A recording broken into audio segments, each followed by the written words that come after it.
everyone, welcome to my new video. Today's topic is on how to form the future tense of the verbs in Lingala. We're going to learn an easy way to form the future tense of different verbs in Lingala.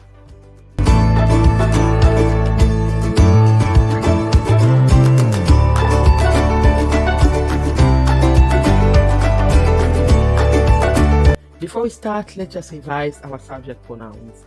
We said na, it's I. O, you. A, he or she. Do, we. Bo, you. Ba, they. That's what we said. So we're going to use this to build up our sentences. Okay, let's get started. So to form the future tense of the verbs in Lingala, you need to follow the 2 steps below. Let's give some examples of verbs that we're going to use to form the future tense. So the first verb is ko kende, which means to go. The second one, ko bina, which means to dance.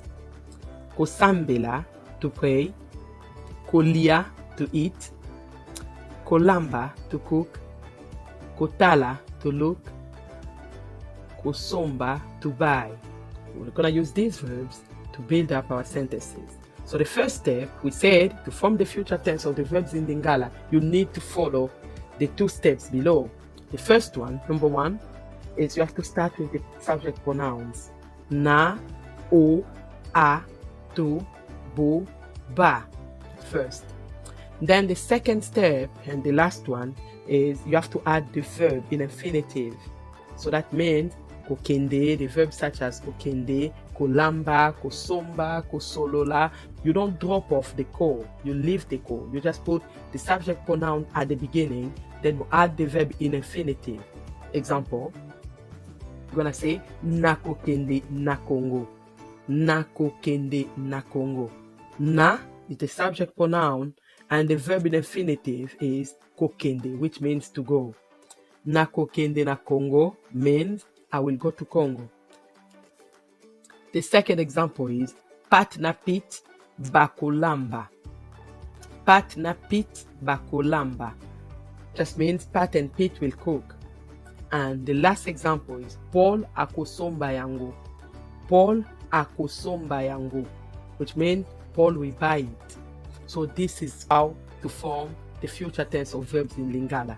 So I'm going to remind you, the first one is you have to start by adding the subject pronoun in front of the verb in infinitive. Na, it could be o, a, to, bo, ba, and then you add the verb, the infinitive. You don't drop off the ko, you just add the verb in infinitive. That makes the future tense. So like nako kende, nako bina, nako sambela, nako lia, nako lamba, nako tala, nako somba.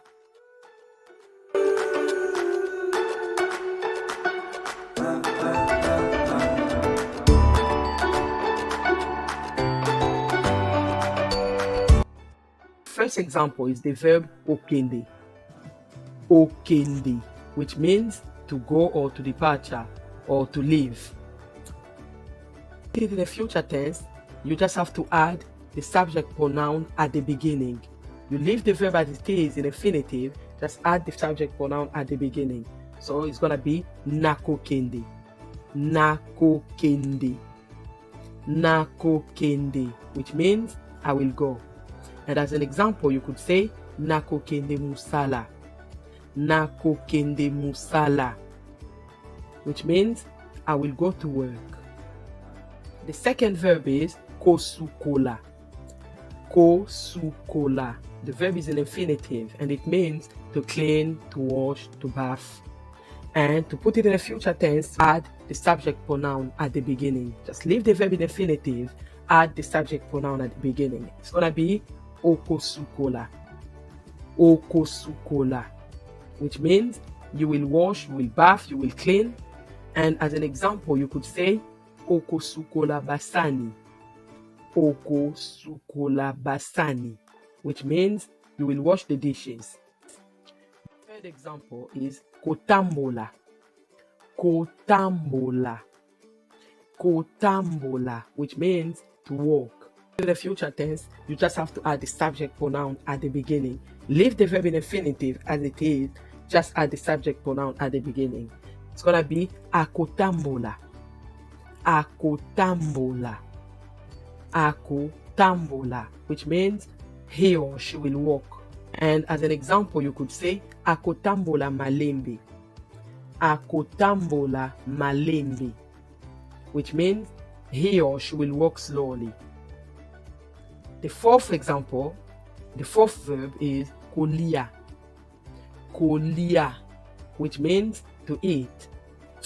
And we said to put it in a future tense, you just have to add the subject pronoun at the beginning. Leave the verb in infinitive as it is, just add the subject pronoun at the beginning. It's gonna be tokolia, tokolia, tokolia, which means we will eat.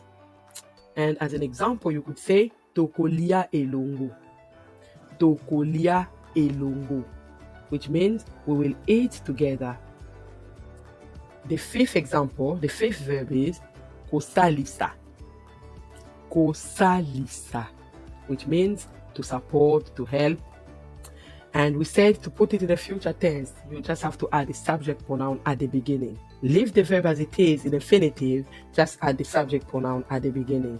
And we could say bakosalisa, bakosalisa. Remember, ba is they, bakosalisa, which means they will support or they will help. As an example, you could say bakosalisa biso, bakosalisa biso, which means they will support us or they will help us. Koteya, koteya, koteya is to preach or to teach. Remember, we said to put it in the future tense, you just have to add the subject pronoun at the beginning. Leave the verb as it is in infinitive, just add the subject pronoun at the beginning. So it's gonna be bokoteya, bokoteya, which means you will preach or you will teach. As an example, you could say bokoteya elongo, bokoteya elongo, which means you will preach together. Okay, the last example is kosomba. So the last verb, kosomba, kosomba, which means to buy. Remember, we said to put it in the future tense, you just have to add the subject pronoun at the beginning. Leave the verb as it is in infinitive, just add the subject pronoun at the beginning.